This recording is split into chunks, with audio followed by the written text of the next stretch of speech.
Hey guys, welcome back to my channel for an all new episode recap of today's Days of Our Lives, February 25th, 2026. So, still the Stephanie and Alex show, but we're not seeing them on today. We're seeing more people being involved in the case, being affected by it somehow, and then a little sprinkling that we didn't ask for with the teen scene and Holly moping and groaning about her life being over, which again we didn't ask for. Anyways, starting off with Rafe and Kat. So Kat comes over, they're discussing the Stephanie Johnson case, and they're involved because the FBI works with the ISA. It's a top priority case and it's a personal one because they both know Stephanie and she's close to them. She's a friend. Now they're looking over the surveillance footages and they're assuming that the guy is Jeremy and he's the one that actually took Stephanie out. However, they do not see any footage of him actually taking her outside the hospital. The Salem PD, he claims that the Salem PD look up and down around his hospital grounds, nothing at all. So they're thinking maybe he knew the map out. His father was chief of staff there, so he was able to know the map out allegedly, and maybe escaped through the safety area, the fire safety area, the window, somewhere where the cops would not see or where there's no surveillance camera, right?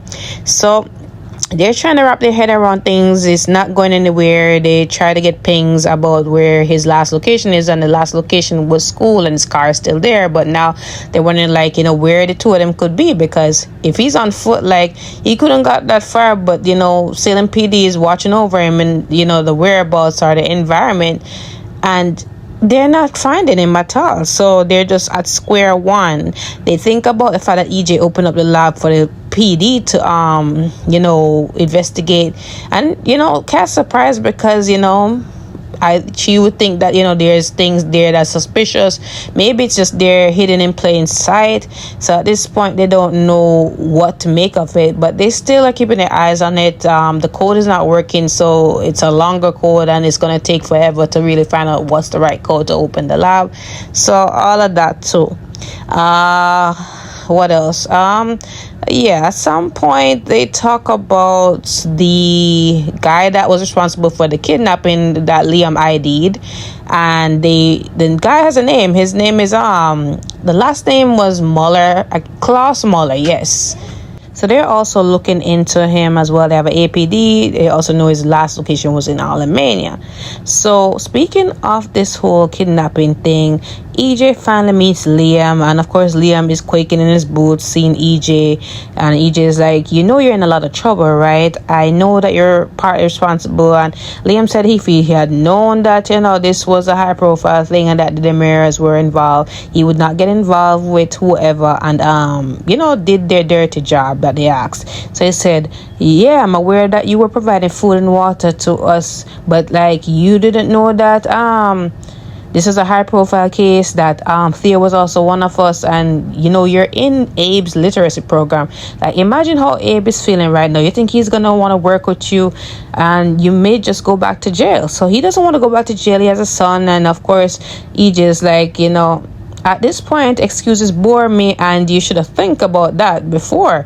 And I'm like, yeah, you have a son, you should have known that, and you're in Abe's literacy program. You could have done anything else, but why be involved in anything that has to do with the kidnapping of his son? You think he's gonna work with you for real? But anyways, EJ being EJ, he said, I'm a high profile lawyer. You can't afford me, but I have a bidding for you to do. So you're going to find out the person, you're going to find out information from the person responsible for the kidnapping, and you're going to bring that person to me or bring that information back to me. And that will be all for now. Of course, he agrees to it because he has no choice at all. So he tells EJ yes, and yeah, EJ has his eyes on him because he's already afraid of what can be done to him. Now, like I said, everybody else is affected by this kidnapping of Stephanie, including Philip, who was a former ex of hers, and he's just worried over her And he's hoping that things will change. Gabby comes in, of course she's ready for the date, and he informs Gabby also what's going on. And she said, look, if you need space, if you need time to really process this, I can leave. He says, he won't be of any fun or anything. He's going through it. And Gabby said, look, I'm going to be there for you. It doesn't matter if you're going to be fun. Stephanie is very close to you, and you were there for me when I was, dealing with Stefan and all that, so I'll be there for you. So at some point he's just feeling useless because he remembers how he indirectly put Stephanie in this whole mess years ago with the family chaos between Demira and the Kyriakises, and how she was caught in the middle, and he just feels useless now, not trying to help.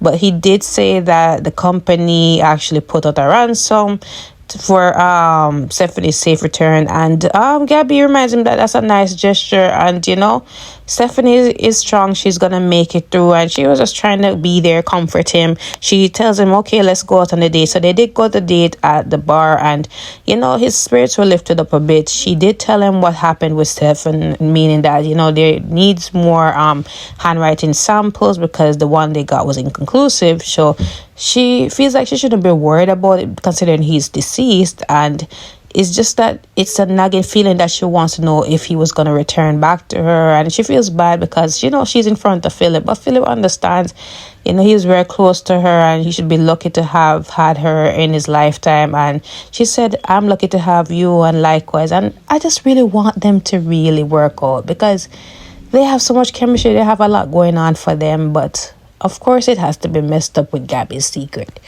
Now, Holly was really irritating to me, honestly, because I get she's influenced by the pills and, unknowingly, but still it was just annoying to watch her through this whole scene.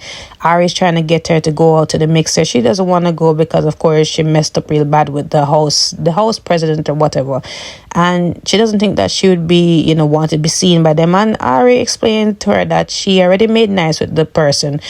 She explained to her that she's Holly is her best friend and she's a great person. She was just going through something and she still doesn't want to go, and she's snappy towards Ari, and Ari get a notification that Stephanie is missing. Of course, Holly is like, oh my gosh, what's gonna happen to my internship? And Ari's like, are you serious right now? That's what you care about? She said, like, well, I care about Stephanie being missing, but like it affects me too. And Ari's like, are you for real right now? Like, if anybody should understand kidnapping, it should be us. And Holly's like, chill. I don't want nobody else mad at me. I just went through this thing with Tate and blah, blah. And Ari's like, you know what? When you come to your senses, you can contact me, because this is not the Holly that I know. No, Holly's just over there just groaning and complaining about everything going wrong in her life. At this point, this storyline is getting on my last nerve, and it just started. So Holly goes over to Maggie, and she's putting all her feelings onto Maggie about she doesn't know what's going on with her. She doesn't know who she is. She's not having a grip on her own life, and she tells Maggie what has been happening between the sorority house, between her argument with Tate, and now with Ari, and she feels like she's gonna lose them at some point. And Maggie reminds her that if you're not gonna lose me, you're not gonna lose them at all. They're gonna be understanding. And she asks Holly if she's under the influence of alcohol. She snapped at her and said no, and then she apologized. She said, I didn't touch that. And even Tate said if I was on drugs, but I can get why I would ask that, but I'm not on it. I'm just taking birth control and the skin medication. And Maggie suggested that she go to the doctor and really talk about this, because this is not normal. And she hasn't been getting sleep and all that. So she said that she will make that happen. But I'm just saying, you didn't think, okay, maybe I need to look at the skin medication, analyze it, really go to the doctor and figure out what's going on with that, because Sophia spiked it, or Sophia switched the things out. So what really surprised me was Ari and this Liam guy, right? I was not expecting them to hook up at any point in this episode or at all, but I like the idea of them together. They're very cute together. However, we don't know how old is this Liam guy. Maybe he's over 21, but she came in there with a fake ID, and they were connecting over them having a rough night. And her mom and Phillips come in, and she's trying to hide, and she's like, my mom can't see me here. especially with a fake ID. So she asked Liam to help her somehow, and he just leaned in and kissed her. So they run out before Gabby sees them, and she thanks him for making up this disguise. He said he didn't know what to do, but he just went with that. However, that strike them to just, exchange numbers and meet up on purpose next time. But I'm just saying, I like the idea of them, but just as long as it's age appropriate. So lastly, Leo and Dimitri, Leo can't sleep because of Dimitri's heavy breathing, so they're up strategizing on how they're gonna deal with this thing with Vivian and Ivan. So Dimitri said because of his ISA skills, he is going to, he knows the layout of the mansion and everything. He's gonna go back there and figure out a way how to get the truth out. He's gonna talk to certain staff, get the truth out of them, and see if they will flip. And Leo's like, so what am I gonna do? So he said just to stay put, like, I have more experience, I don't want you involved. So Leo said, look, like, I don't want to stay here and do whatever, like, what if you end up getting killed? So he's like, oh, you worried about me? He said, no, it's just a normal platonic level of concern, but if you die, then what's gonna happen to me? Like, how am I gonna get back? So they strategize how they're gonna do this and get to Vivian and Ivan. And Leo said that he has a way to, like, get the truth out and talk to certain people, I guess the gardeners, whoever, strike up a conversation, see if they can get information. And they did talk about the ISA trolling them, but they can't do nothing because the treaty, right? So Dimitri said the only way they're gonna get us is if I surrender at some point, but I'm not surrendering until I find out information on Gwen and Vivian and really nail them for what they did to me. Like, nobody makes a fool out of me. So they also talk about the what ifs, and Dimitri said that if we really don't get through, then we're gonna be stuck here in Alemania, and you're gonna be stuck here with me. And of course, that doesn't sound well to Leo. Rafe at some point spoke to Javi, and Javi asked about Leo, and he said that Leo's out of town, so he didn't want to really tell him the actual truth where Leo is, because I know that would definitely get Harry, breaking out into crocodile tears that, his boo is with his ex-boo in Alemania for our places.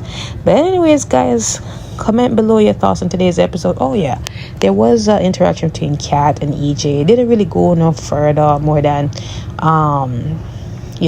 Kat was talking about Mark getting some time off, and she was surprised about somebody going into EJ's lab, or the police going to EJ's lab, and EJ saying, like, I'm just doing my due diligence and I'm responsible for any kind of substances or anything.